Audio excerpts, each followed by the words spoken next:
you. Namaste. Namaste.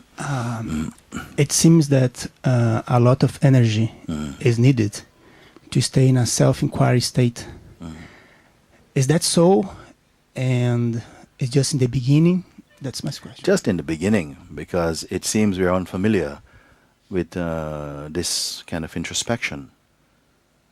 Because there is already a seed in the mind that tells you that you are separate.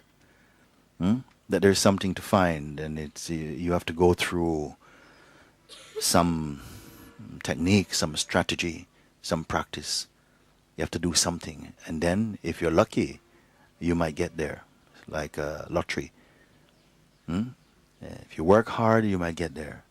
Some people are very near, some are a long way off. These ideas are somehow deep in the human psyche. So first, these ideas have to be removed. The self doesn't have to come close, because it is infinite.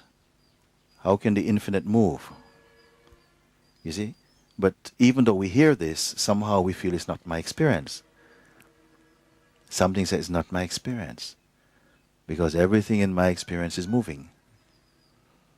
You're speaking about something unmoving, but everything that I can taste is moving.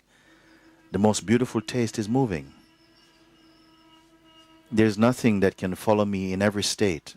It comes, it plays, goes away. So what you're speaking about, this supreme stillness, which is infinite, this is not my experience. This is what people say. So how can I get this experience? So everything is in this. The earliest mistake is made. Who do you take yourself to be? Mostly we are living in an idea of ourself that is constructed through our society, family, so many factors. Most of them are untraceable, how they came to contribute to your sense of self. But whatever that sense of self is, it always feels some distance from this. So then came the concept of practice. You have to practice to get there, because you're not there. You have to practice. So many things, human concepts. In one time in a play in Japan also, I used this example before, it was common thinking amongst that nation that as a woman you could not be enlightened. Tough luck, sorry. Next life maybe. So, and people believed it, lived by this. So much false things we pick up. Sometimes very intelligent people, but very stupid thinking. Nevertheless. So, of course, it feels as though that which we speak about, even though you read, you are one with that. Some part of our intellect appreciates this. Oh good, I feel something from this. Because even this is good news, even if it's only mental. It still does something. But it seems not enough, because an earlier belief is sitting in the chair and it's saying, near but not enough, close but not yet there, this thing, you see. And so in the beginning, when this inquiry first come, it feels a struggle, because we are so used to asking objective questions. How do you get to this place? So and so and so. How do you find this thing, so and so? You can have objective answers, objective questions. But this, to whom do answers and questions come? Who am I? Who dwells here? Who is here?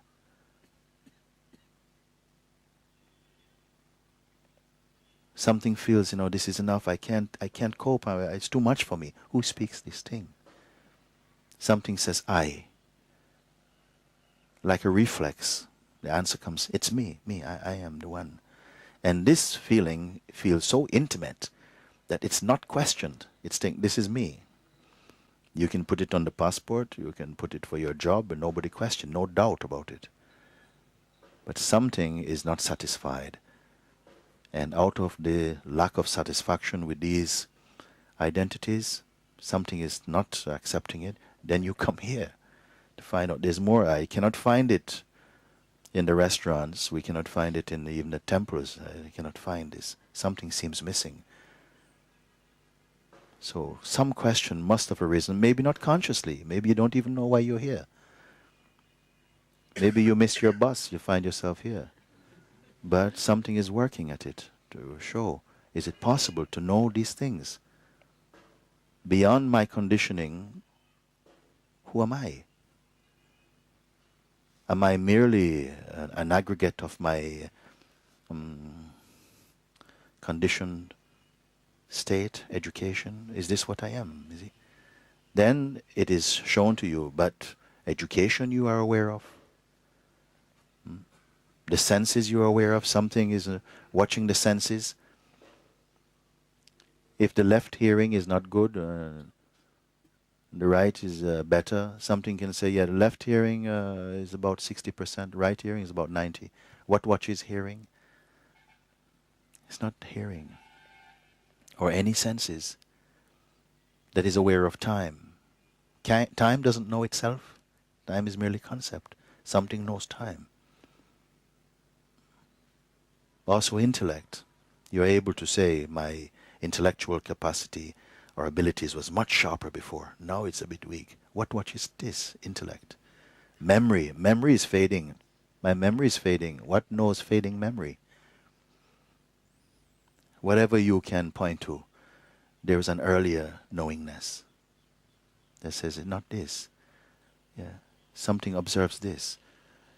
So finally, when you can put all that is capable of being observed together, the one who observes this is what? Is it separate from that which it is looking at? The observer is comprised of what? Then the question may come, can the observer be observed?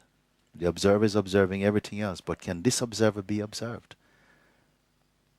This is inquiry, you see. It's not asking you, inquiry is different.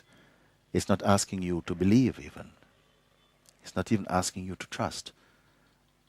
It's putting in front of you a mirror, ask you to look.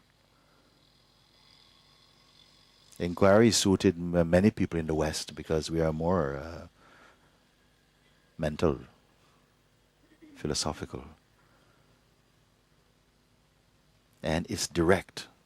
It is direct, you see. So anyone can take to the inquiry, but not everyone will take to it. Some come to another path of devotion. This is equally powerful path.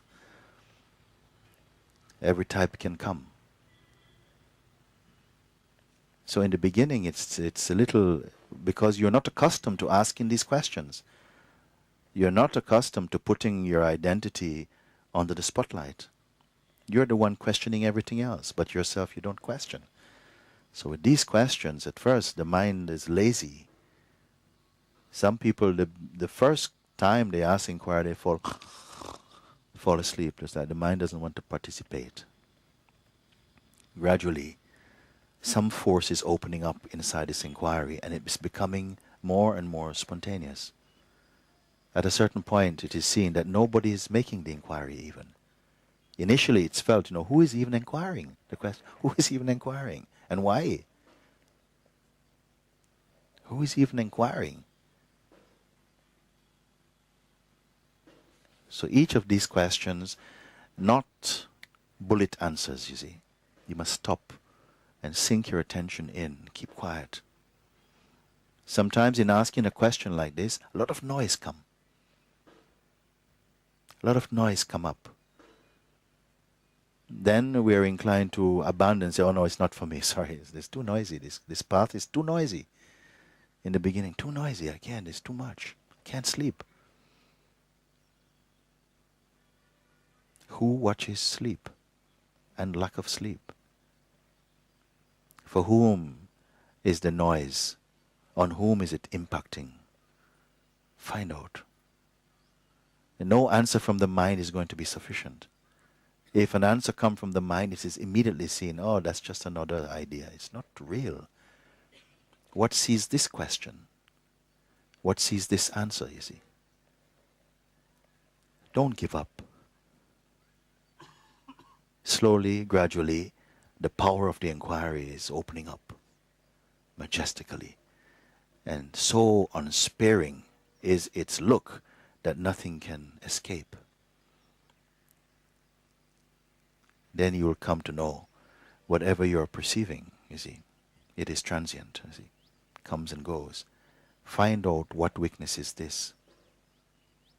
Can the weakness be witnessed? Simple question.